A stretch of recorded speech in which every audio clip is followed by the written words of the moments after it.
இன்னைக்கு கார்த்திகை தீபம், கார்த்திகை திருநாள். திருவண்ணாமலையில் கார்த்திகை தீபம் ஏற்றுவாங்க. அதுவும் மலைக்கு மேலே பெரிய தீபம் ஏற்றுவாங்க. இதுக்கு ரிச்சுவல்ஸ் என்னன்னா, மக்கள் காலையில் குளித்து விரதம் எடுத்து சாயந்தரம் தீபம் ஏற்றுவாங்க. வீட்டில் இருக்கிற எல்லா கார்னர்ஸ்லேயும் பூஜா ரூம்லேயும் விளக்கேற்றி கொண்டாடுவாங்க. சம்டைம்ஸ் பட்டாசு அந்த மாதிரி இருந்ததுன்னா அன்றைக்கும் அவங்க நியூ இயர் ஆட்டமாக தீபாவளி ஆட்டமாக கொளுத்துவாங்க. ஏன்னா தீபத்தோடு கூட்டம் தானே தீபங்கள் இல்லைங்களா? ஸோ அன்னைக்கு தீபாவளி மாதிரி ஒரு பட்டாசு படிக்கலும் இருக்கும். எல்லாரும் இல்லை, சிலவங்க பண்ணுவாங்க. அதை தவிர தமிழ்நாட்டில் இன்றைக்கி தான் கார்த்திகை தீபம். மிச்ச ஊரில் நாளைக்கு தான் கார்த்திகை தீபம். ஆக மொத்தம் கார்த்திகை தீபம் 3 நாளாக கொண்டாடுவாங்க. சரி, இதுக்கான கதை என்னன்னு நம்ம கேட்போம். பிரம்மா விஷ்ணு அவங்க யார் சுப்பீரியர்னு சண்டை போட்டுட்டு இருந்தாங்க.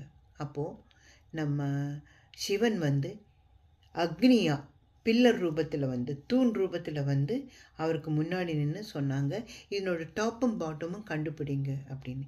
அவங்க 2 பேருக்கும் கண்டுபிடிக்க முடியல. அப்படி லைட்டாக தூண் ரூபத்தில் லைட்ஸாக அவர்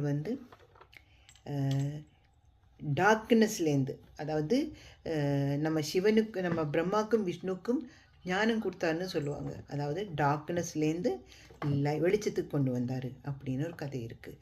அது மட்டும் இல்லை, நம்ம முருகன் கார்த்திகேயன் நம்ம சிவனோடு நெற்றிக்கண்ணிலேருந்து 6 ஸ்பார்க் ஆஃப் லைட்ஸ் போயிடுச்சு. அதுலேருந்து 6 பேபிஸாக பிறந்து அந்த 6 பேபிஸை கிருத்திகை பெண்கள் நர்ச்சர் பண்ணினாங்கன்னு கதை. அந்த அத்தனை 6 இதையும் அந்த 6 பேபிஸையும் ஒன்றாக சேர்த்து பிறந்துதான் முருகன் அப்படின்னு ஒரு கதை இருக்குது. அவங்களே பார்வதி வளர்த்துனாங்கன்னு இருக்கு. ஸோ இது ஒரு விசேஷமான நாள். பெண்கள் பட்டு சேலை கட்டி பூ வச்சு வீட்டில் கோலம் போட்டு மாவிளக்கேற்று கூட செய்வாங்க. அதுலேயும் ஒரு தீபம் வைப்பாங்க. இல்லை வீட்லேயே தீபத்தால் அலங்கரிப்பாங்க. மூளை எல்லா இடத்துலையும் தீபம் இருக்கும். அப்படி அலங்காரமான ஒரு நாள் தான் நம்ம கார்த்திகை நாள். வணக்கம்.